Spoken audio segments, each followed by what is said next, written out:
दोस्तों, एक बार फिर आपके अपने YouTube चैनल परिवर्तन एकेडमी में आप सभी लोगों का बहुत बहुत स्वागत है। बच्चे, आज हम संविधान जो पढ़ रहे हैं, ठीक है ना। तो संविधान में कल जो हमारा वीडियो गया था वे था नेशनल फ्लैग, राष्ट्रीय ध्वज, और जो टॉपिक था हमारा वो था प्रतीक, ठीक है ना, राष्ट्रीय प्रतीक। तो राष्ट्रीय प्रतीक में सबसे पहला टॉपिक हमने कवर किया था राष्ट्रीय ध्वज, और मुझे उम्मीद है कि अब आपको राष्ट्रीय ध्वज संबंधी कोई भी दिक्कत या उससे रिलेटेड जो भी प्रश्न आए गरीब प्रकार के, उसमें आपको दिक्कत नहीं होनी चाहिए। एक बात याद रखिएगा कि ये जो कुछ बच्चे कह रहे हैं सर टॉपिक वाइज पकड़िए, तो टॉपिक ही पकड़ रहे हैं बच्चे। जो पहले मेरा एक मतलब ये है कि जहाँ से क्वेश्चन ज़्यादा पूछे जाते हैं, ठीक है ना, उसको पहले कवर कर लेते हैं, ठीक है ना। अब पूरे संविधान को एक तरफ से लेके जाना काफ़ी लंबा समय लगेगा, ठीक है ना, लेकिन फिर भी आप विश्वास रखिए, ठीक है ना, और मुझे सपोर्ट करिए। बिल्कुल आपको आपका परिणाम आपके हाथों में होगा। तो आज हम वही जो राष्ट्रीय प्रतीक पढ़ रहे थे, नेशनल, ठीक है ना, सिंबल पढ़ रहे थे, राष्ट्रीय प्रतीक। तो उस राष्ट्रीय प्रतीक में हम पढ़ चुके थे राष्ट्रीय ध्वज, ठीक है ना। तो राष्ट्रीय ध्वज हो चुका था और हमने बताया 22 जुलाई 1947 में राष्ट्रीय ध्वज को स्वीकार भी किया गया था, ऐसा था ना। और शायद सभी तरीके से मैंने राष्ट्रीय ध्वज का पोस्टमार्टम कर दिया था। लेकिन आज जो हमारा टॉपिक होगा काफी इंपॉर्टेंट है, इसी के अंतर्गत है, वह है राष्ट्रीय गान और राष्ट्रीय गीत। इंग्लिश में इसको कहते हैं नेशनल एंथम और इसको कहते हैं नेशनल सॉन्ग। ध्यान समझना, यहां से क्वेश्चन क्या पूछता है उस पर चर्चा करते हैं, फिर इसके इतिहास के विषय में चलेंगे, क्या था इसका इतिहास, और वहां से भी बड़े मधुर अच्छे टाइप के क्वेश्चन बनते हैं, ठीक है। तो बच्चे पूछता है कि संविधान सभा द्वारा राष्ट्रीय गान को स्वीकार कब किया गया। तो याद रखना 24 जनवरी 1950 को, ठीक है ना। यानी कि अगर राष्ट्रीय गान की बात करें तो राष्ट्रीय गान 24 जनवरी 1950 को एक्सेप्ट किया गया संविधान सभा द्वारा कि हमारा ये राष्ट्रीय गान होगा, ठीक है ना। तो पहली बात कि हम राष्ट्रीय गान में ऐसा क्या है कि सर इसको हर जगह कोई भी राष्ट्रीय पर्व या हो, या जैसे गणतंत्र दिवस हो, स्वतंत्रता दिवस हो, ठीक है, इसे बजाया जाता है, क्योंकि आपको पता होगा कि ये भारत के संस्कृति और सभ्यता का वर्णन करता है। जैसे आप देखे होंगे उसमें लिखा होता है पंजाब, सिंध, गुजरात, मराठा, अर्थात वे भारत के राज्यों का, ठीक है ना, भारत की संस्कृति, भारत के सभ्यता का नहीं कहते कि एक संपूर्ण वर्णन करता है। तो इसीलिए आप देखेंगे तो इससे काफी क्वेश्चन पूछता है। तो पहला क्वेश्चन मैंने टच किया कि 24 जनवरी 1950 को इसे संविधान सभा द्वारा एक अपना राष्ट्रीय गान घोषित किया गया था। बच्चे बात करते हैं कि इसको गाने में कितना समय लगता है, तो इसको गाने में 52 सेकेंड लगता है, जैसा कि आप लोग जानते हैं। और अगर देखा जाए तो राष्ट्रीय गान की अगर बात कर लें हम, तो राष्ट्रीय गान के जो लेखक हैं जिनके द्वारा इसको लिखा गया है वह है रविंद्रनाथ टैगोर, यानी टैगोर जी हम कर सकते हैं, ठीक है ना। अब देखना जरा क्या हुआ था, इसकी कहानी को समझ लेते हैं फिर आगे चलते हैं। रविंद्रनाथ टैगोर की एक प्रसिद्ध रचना है जिसका नाम है गीतांजलि, ठीक है ना। और ये जो गीतांजलि है बच्चे, गीतांजलि इनके रविंद्रनाथ टैगोर के भतीजी का नाम था और उसी के नाम पे इन्होंने एक रचना किया। और ये जो रचना है बांग्ला भाषा में थी, ठीक है ना। और इसीलिए इन्हें इस रचना के लिए ही इन्हें 1913 में नोबेल पुरस्कार प्रदान किया गया था। अब मेरी बात समझना, तो इसमें दो सॉन्ग थे, दो नेशनल एंथम थे, एक है अमार सुमार बांग्ला, अमार सुमार बांग्ला, एक था जनगण मन। तो अमार सुमार बांग्ला को बांग्लादेश का राष्ट्रीय गान घोषित कर दिया गया और जनगण मन को भारत का घोषित कर दिया गया। अब सुनना, गीतांजलि में वर्णित जनगण मन भारत में सबसे पहली बार 27 दिसंबर, याद रखना 27 दिसंबर 1911 को कांग्रेस के 26वां अधिवेशन कलकत्ता में गाया गया था। मेरी बात को फिर से सुनना, पहली बार 27 दिसंबर 1911 को कांग्रेस का जो कलकत्ता में अधिवेशन हो रहा था, 26वां अधिवेशन हो रहा था, वहां पे पहली बार गाया गया था। तो अगर पूछेगा कि ये बताइए इसका वर्णन किस पुस्तक में या किस रचना में है, तो टैगोर जी की गीतांजलि में है। गीतांजलि उनकी भतीजी का नाम था। अमार सुमार बांग्ला का भी वर्णन गीतांजलि में है। एक बात याद रखना कि 27 दिसंबर 1946 को जो गीतांजलि में जनगण मन क्या कहते हैं प्रकाशित हुआ था, वो एक शीर्षक के नाम से प्रकाशित हुआ था। बहुत राज की बात है बेटा, उसका नाम है भारत भाग्य विधाता। ठीक है ना। तो इस चीज को याद रखना कि अगर पूछेगा किस शीर्षक से ये प्रकाशित हुआ था, तो भारत भाग्य विधाता या भाग्य विधाता। इसके बाद किस पुस्तक में इनका वर्णन है, गीतांजलि। अमार सुमार बांग्ला कहाँ चला गया, बांग्लादेश का एक राष्ट्रीय गान हो गया। इसके बाद 1913 में, इसीलिए इन्हें 1913 में नोबेल पुरस्कार दिया गया था। और आपको पता होगा कि एशिया में सबसे पहला नोबेल पुरस्कार विजेता कोई है तो रविन्द्रनाथ टैगोर जी हैं। और आपको पता एक बात और यहाँ से याद रखना कि रविन्द्रनाथ टैगोर को महात्मा गांधी ने गुरुदेव की उपाधि दी थी।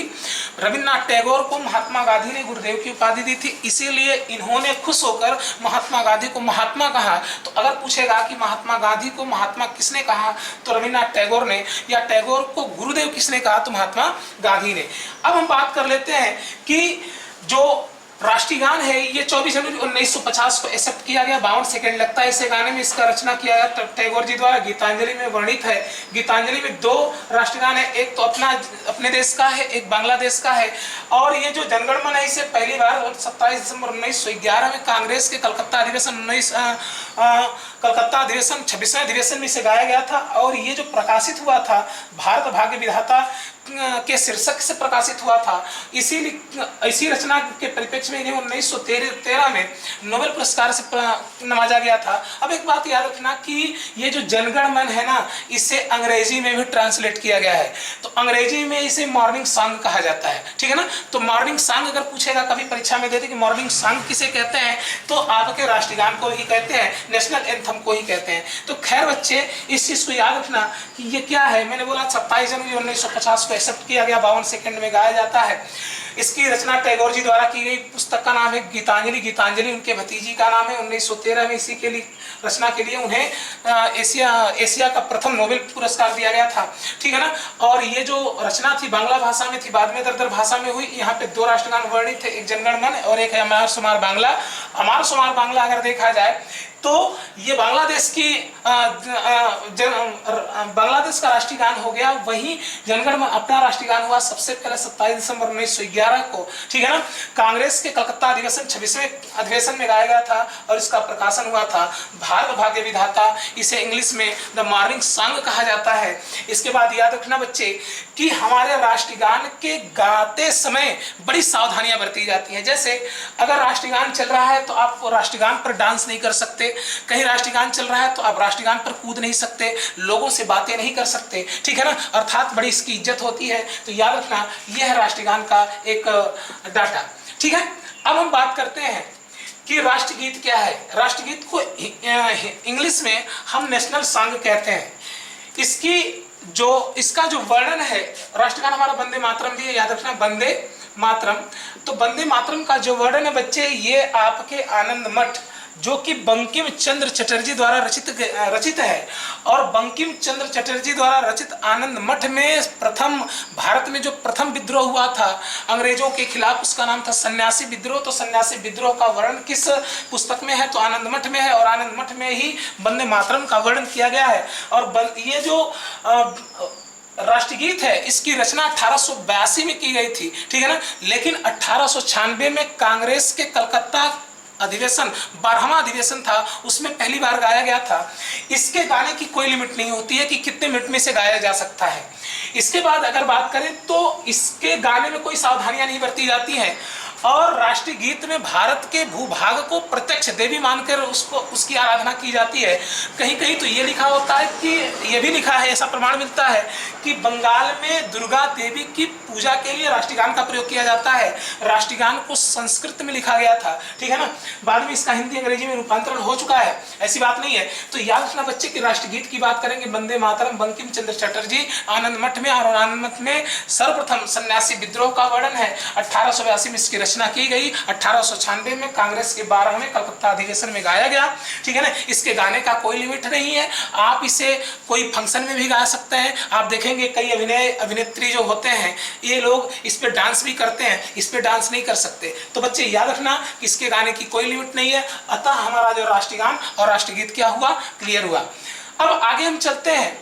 आगे जो हमारा टॉपिक है वह है राष्ट्रीय चिन्ह। याद रखना, राष्ट्रीय चिन्ह। जैसा कि आपको पता होगा कि अशोक स्तंभ से हमारा राष्ट्रीय चिन्ह उद्गृत है, लिया गया है, और उस पर 4 शेर हैं, लेकिन दिखाई पड़ते हैं 3 शेर। याद रखना कि शेरों की संख्या 4 है, लेकिन दिखाई पड़ते हैं 3 शेर। इसके बाद उसमें उसके स्थल जो नीचे वाला सतह है उस पर चक्र लगा है, चक्र में 24 तीलियां हैं, ठीक है ना, जो कि धर्म चक्र है एक प्रकार का। और आपको पता होगा कि प्रत्येक तीलियों के बीच में 15 डिग्री का कोण होता है। वहीं अगर हम बात करें तो दाईं तरफ, ठीक है ना, सांड की आकृति बनाई गई है, वहीं बाईं तरफ घोड़े की आकृति बनाई गई है। जो सांड की आकृति है, ठीक है ना, वो कृषि प्रधान अर्थव्यवस्था को प्रदर्शित करता है, और जो घोड़ा का आकृति है अदम्य साहस को प्रदर्शित करता है। तो बच्चे याद रखना कि राष्ट्रीय चिन्ह हमारे संविधान सभा द्वारा 26 जनवरी 1950 को एक्सेप्ट किया गया है, स्वीकार किया गया है। वहीं अगर हम बात करें तो इसमें इसके नीचे जो लिखा है सत्यमेव जयते, अर्थात सत्य का विजय होता है, इसका वर्णन मुंडकोपनिषद में है। मुंडकोपनिषद अर्थात उपनिषद में है, तो आपको पता होगा उपनिषदों को हम वेदांत भी कहते हैं। तो यह है राष्ट्रीय चिन्ह की अगर बात करें तो राष्ट्रीय चिन्ह शेरों की आकृति है, 4 शेर है, अशोक स्तंभ से लिया गया, सारनाथ के अशोक स्तंभ से, ठीक है ना।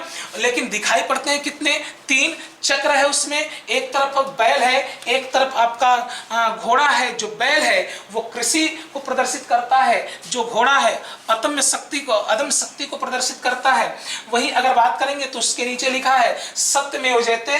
तो सत्यमेव जयते की अगर बात करें हम तो बच्चे याद रखना सत्य की ही हमेशा विजय होती है, ठीक है ना। इसका जो वर्णन है मुंडकोपनिषद में है। एक बात याद रखना कि उपनिषद इसी के 2 नाम होते हैं, इसी प्रकार के 2 नाम वाले उपनिषद है।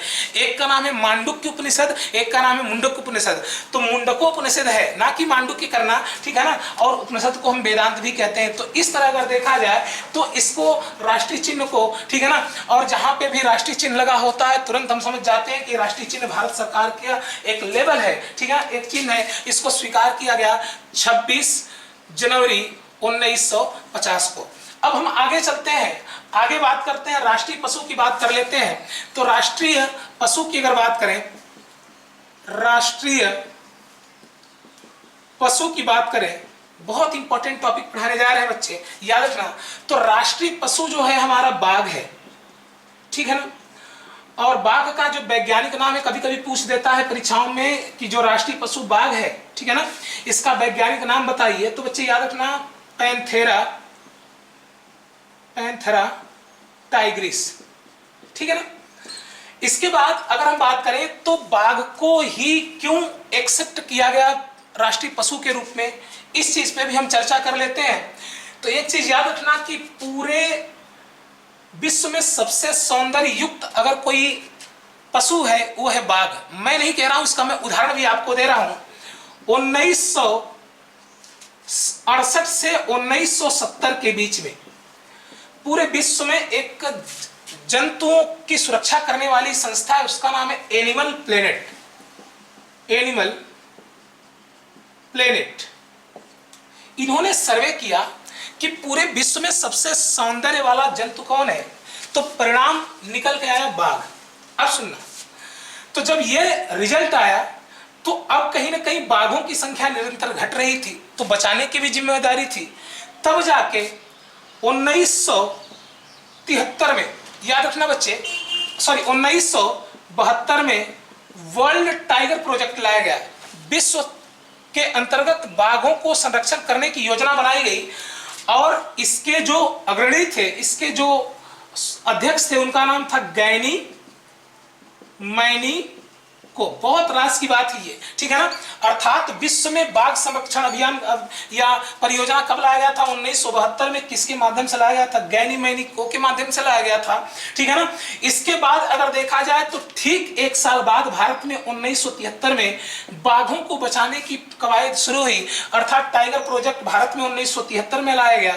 और भारत में इसे लाने का श्रेय कैलाश सांखला को, ठीक है ना। तो अगर बच्चे पूछेगा कि ये बताइए कि विश्व में टाइगर प्रोजेक्ट लाने वाले कौन थे, ठीक है ना, तो गैनी मैनी को। और भारत में टाइगर प्रोजेक्ट लाने वाले कौन थे? कैलाश सांखला। एक बात याद रखना, इसीलिए टाइगर मैन ऑफ इंडिया किसे कहते हैं? कैलाश सांखला को कहते हैं। बर्डमैन ऑफ इंडिया किसे कहते हैं? सलीम अली को कहते हैं। वाटरमैन ऑफ इंडिया किसे कहते हैं? राजेंद्र सिंह को कहते हैं। वृक्ष मित्र किसे कहते हैं? सुंदरलाल बहुगुणा को कहते हैं। मैं फिर से एक बार बताना चाहूंगा कि विश्व में टाइगर मैन किसे कहा जाता है? गैनी मैनी को। भारत में कैलाश सांखला को। वहीं अगर बात करेंगे बर्डमैन किसे कहते हैं? सलीम अली को। वाटरमैन किसे कहते हैं? राजेंद्र सिंह को। अगर बात करें वृक्ष मित्र किसे कहते हैं? तो सुंदरलाल बहुगुणा को। तो एक बार फिर से मैं आपको यह समझाना चाहूंगा कि राष्ट्रीय पशु की अगर बात करें तो हमारा राष्ट्रीय पशु बाघ है। और आपको पता होगा कि बहुत ही साहसी, फुर्तीला, ठीक है ना, धीरज, सालिम ये जंतु है, इसीलिए इसे हमारे भारत में राष्ट्रीय पशु के रूप में एक्सेप्ट किया गया है। इसका वैज्ञानिक नाम है पैंथेरा टाइग्रिस, ठीक है ना। अगर देखा जाए तो ये पूरे विश्व का सबसे सुंदर पशु है, ठीक है ना। 1968 से 1970 के बीच में जो एनिमल प्लेनेट नाम की संस्था के माध्यम से इसको सबसे सुंदर घोषित किया गया है। और इसी के परिप्रेक्ष्य में 1972 में पूरे विश्व में टाइगर प्रोजेक्ट लाया गया था, ठीक है ना। इसके जो लीडर थे गैनी मैनी को थे। उसी के आधार पर 1973 में कैलाश सांखला के माध्यम से भारत में टाइगर प्रोजेक्ट लाया गया। लेकिन अगर पूछेगा कि ये टाइगर प्रोजेक्ट किस राज्य में और किस उद्यान में लागू हुआ था, तो जिम कॉर्बेट राष्ट्रीय उद्यान, ठीक है ना, उत्तराखंड में लागू हुआ था। बच्चे याद रखना 1974 में, यानी कि लागू हुआ था 1974 में जिम कॉर्बेट में। और आप जानते हो कि जिम कॉर्बेट कहाँ पे है? तो उत्तराखंड में है। और हमारे यहाँ या भारत की बात करें तो कैलाश सांखला के माध्यम से 1973 में आया था। तो इस चीज को याद रखिएगा, बहुत इंपॉर्टेंट टॉपिक है। अब आगे बात करते हैं राष्ट्रीय पंचांग। राष्ट्रीय पंचांग। बच्चे अगर हम राष्ट्रीय पंचांग की बात करें तो सभी लोग जानते हैं कि जो राष्ट्रीय पंचांग है वो हमारा ग्रीगोरियन कैलेंडर है, शक सम्मत है। लेकिन उसमें कुछ बातें ऐसी हैं कि जो हमें समझने के लिए या एग्जामिनर को क्वेश्चन पूछने का मौका देती हैं। जैसे कभी कभी क्वेश्चन पूछ देता है कि इलाही सम्मत किसने चलवाया, गुप्त सम्मत किसने चलवाया, या जो शक सम्मत है किसने चलवाया, कब चलवाया। या कभी कभी पूछ देता है कि जो हिंदू पंचांग है वो किस रूप से सुनिश्चित किया जाता है, ठीक है ना। तो उन चीजों की बात हम कर लेते हैं। तो सबसे पहले हम क्वेश्चन पे ही अटैक कर लेते हैं। अगर पूछेगा कि राष्ट्रीय पंचांग को, ठीक है ना, राष्ट्रीय पंचांग घोषित कब किया गया था, तो बच्चे याद रखना कि 22 मार्च 1947 को हम राष्ट्रीय पंचांग घोषित कर चुके थे। हम क्यों किए थे उसका भी एक रीजन है, ठीक है ना। और जो हमारा राष्ट्रीय पंचांग है वो ग्रीगोरियन कैलेंडर या शक सम्मत, ठीक है ना। तो अगर हम बात करें कि इसे स्वीकार कब किया गया, 22 मार्च 1947 को। अब मेरी बात सुनना ध्यान से, ये तो हो गया। ये जो ग्रीगोरियन कैलेंडर है, ठीक है ना, ये दिया था ग्रीक वालों ने या यूनान वालों ने, ठीक है ना।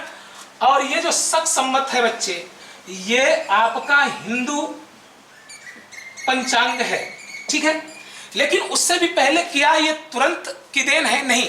उससे भी पहले आप देखेंगे बहुत ऐसे महापुरुष हुए जिन्होंने ये चाहा कि भारत के युगों की गणना उन्हीं के जब से उनका शासनकाल हुआ है तब से किया जाए, ठीक है ना। तो उसके परिप्रेक्ष्य में अगर देखा जाए तो सबसे पहला 58 BC बिफोर कृष्ण, ठीक है ना, में चला था एक सम्मत चला था हमारे यहाँ, उसको हम कहते हैं विक्रम सम्मत।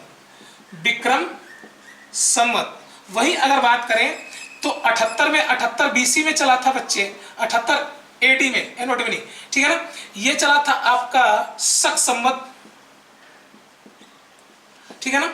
इसके बाद 320 एडी में चला था गुप्त संवत, यही हमारे यहाँ लागू किया गया है। उसका जो लागू करने वाला था वो था कनिष्क, कुषाण शासक था, जिसके शासनकाल में चौथी बौद्ध संगति हुई थी। उसी बौद्ध संगति में जो बौद्ध धर्म था 2 भागों में विभाजित हो गया था, हीनयान और महायान, ठीक है।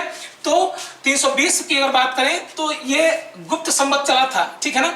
वहीं अगर बात करें 622 एडी की बात करें तो यहाँ पर हिजरी संवत चला था, ठीक है ना, हिजरी संवत जिसे हम कहते हैं। और 1583 की बात कर लें तो 1583 एडी में अकबर द्वारा एक पंचांग चलाया गया था, उसका नाम था इलाही संवत। और आप जानते हैं दीन इलाही का संस्थापक भी, दीन इलाही नामक धर्म का संस्थापक भी कौन है, तो अकबर है। तो बच्चे याद रखना 58 BC विक्रम संवत, 78 एडी शक संवत, 320 एडी गुप्त संवत, 622 एडी हिजरी संवत, 583 एडी इलाही संवत। इलाही संवत कौन चलाया था, तो अकबर। और दीन इलाही धर्म का संस्थापक भी कौन है, तो अकबर है। और दीन इलाही धर्म को स्वीकार करने वाला प्रथम हिंदू गैर मुसलमान जो था वो था महेश दास, जिसको हम बीरबल के नाम से जानते हैं। आइए अपने टॉपिक पे चलते हैं। तो बच्चे याद रखना कि ये ग्रीक कैलेंडर है, और जो ग्रीक कैलेंडर है ये सौर्य दिवस पर चलता है, सूर्य दिवस पे चलता है। अर्थात आप देखेंगे कि सूर्य के चारों तरफ पृथ्वी चक्कर लगाती है, और जब सूर्य के चारों तरफ पृथ्वी चक्कर लगाती है बच्चे, तो वो पृथ्वी के गति और घूर्णन के आधार पर ग्रीगोरियन कैलेंडर को तैयार किया जाता है। जबकि अगर हम बात करें तो जो हिंदू पंचांग है ये चंद्रमास के आधार पर तय किया जाता है, अर्थात चंद्रमा की गति घूर्णन के आधार पर इसको डिसाइड किया जाता है। बच्चे याद रखना, वहीं अगर पूछेगा कि ये जो ग्रीगोरियन कैलेंडर कौन दिया था, तो आप जानते हैं एक का नाम है गेगरी पोप, ठीक है ना, या पोप गेगरी, जो कि एक पादरी थे, ठीक है ना। उन्होंने इस कैलेंडर में संशोधन किया, क्योंकि जो ग्रीक लोग थे, ठीक है ना, वो 365 दिन और 6 घंटे नहीं मानते, तो डायरेक्ट 365 ही काउंट करते थे। लेकिन उन्होंने 6 घंटे का मेंशन किया, तब जाके इस कैलेंडर को हम गेगरी कैलेंडर कह सकते हैं। खैर ज्यादा डीपली हो जाएगा। अब बात कर लेते हैं शक संवत की बात कर ले तो ये हिंदू पंचांग है, इसे कनिष्क ने चलवाया था। 78 एडी की बात कर ले और ये चंद्रमास के आधार पर चलता है। तो अगर पूछेगा कि हिंदू संवत के आधार पर, ठीक है ना, या के आधार पर प्रथम मास कौन सा है, चैत मास है, और अंतिम मास कौन सा है, फाल्गुन। वहीं अगर बात करेंगे कि ग्रीक संवत के आधार पर प्रथम महीना कौन सा है, जनवरी, और अगर देखा जाए अंतिम महीना कौन सा है, दिसंबर। तो हमारे यहाँ यह भी चलता है, लेकिन कुछ विशेष पर्व कार्यों में आप देखेंगे तो शक संवत का भी यूज होता है। तो बस इतना याद रखना कि राष्ट्रीय पंचांग को स्वीकार कब किया गया, तो बच्चे याद रखना कि राष्ट्रीय पंचांग को 22 मार्च 1947 को, देखो 22, 21, 2 आता है। हिंदू पंचांग के आधार पर, एक मिनट और लेके बता देते हैं, हिंदू पंचांग की अगर बात करें तो हिंदू पंचांग के आधार पर चैत का प्रथम जो दिन होता है वो 21 मार्च या 22 मार्च होता है। 21 मार्च की अगर बात कर लेंगे तो साधारण वर्ष जाएगा, वहीं 22 मार्च की अगर बात कर लेंगे हम तो लीप वर्ष होता है। तो 21-22 मार्च ये अपना याद रखना कि यहाँ से दिन की प्रारंभ होता है, ठीक है ना। वही मैंने आपको डाटा दे दिया कब कौन सा कब संवत चला था, ठीक है ना, कौन से एडी में चला था, कभी से क्वेश्चन ये पूछ देता है। इसके बाद ये सौर्य दिवस या सौर्य मास के आधार पे चलता है, ये आपका चंद्रमास के आधार पे चलता है। हिंदू संवत के आधार पर प्रथम जो महीना है वो चैत है, अंतिम जो है फाल्गुन है। वहीं अगर ग्रीगोरियन की बात करें तो प्रथम महीना आपका जनवरी है, अंतिम महीना दिसंबर है। तो इस हिसाब से क्वेश्चन आप बिल्कुल कवर कर सकते हैं, आराम से देखिए। इसके बाद अगर हम बात करें कि राष्ट्रीय पक्षी की बात कर ले तो बच्चे याद रखना कि राष्ट्रीय पक्षी जो है वह आपकी मोर है। इसको हम कहते, इसका जो वैज्ञानिक नाम है पावो क्रिस्टेसस, इसका वैज्ञानिक नाम है। वही अगर हम बात करें राष्ट्रीय नदी की बात कर ले बच्चे तो राष्ट्रीय नदी गंगा है, ठीक है ना। 2008 में इसे राष्ट्रीय नदी घोषित की गई थी, इस बात को याद करें ना। वही राष्ट्रीय नदी की बात, जलीय जीव की बात कर लें तो गंगा डॉल्फिन, जो इसको दिखाई नहीं देता है उसे हम स्थानीय भाषा में सूस या सुइस भी कहते हैं। इसके बाद राष्ट्रीय फल की बात कर ले तो राष्ट्रीय जो फल है वो हमारा आम है, ठीक है ना। आम का वैज्ञानिक नाम है मैंगीफेरा इंडिका। इसी तरह ज्यादा टॉपिक नहीं कवर करना, जो इंपॉर्टेंट था मैंने इसको कवर कर दिया, ठीक है ना। तो आज के लिए इतना ही। जय हिंद, जय भारत। देखते रहिए, लगातार देखते रहिए, ठीक है। धन्यवाद।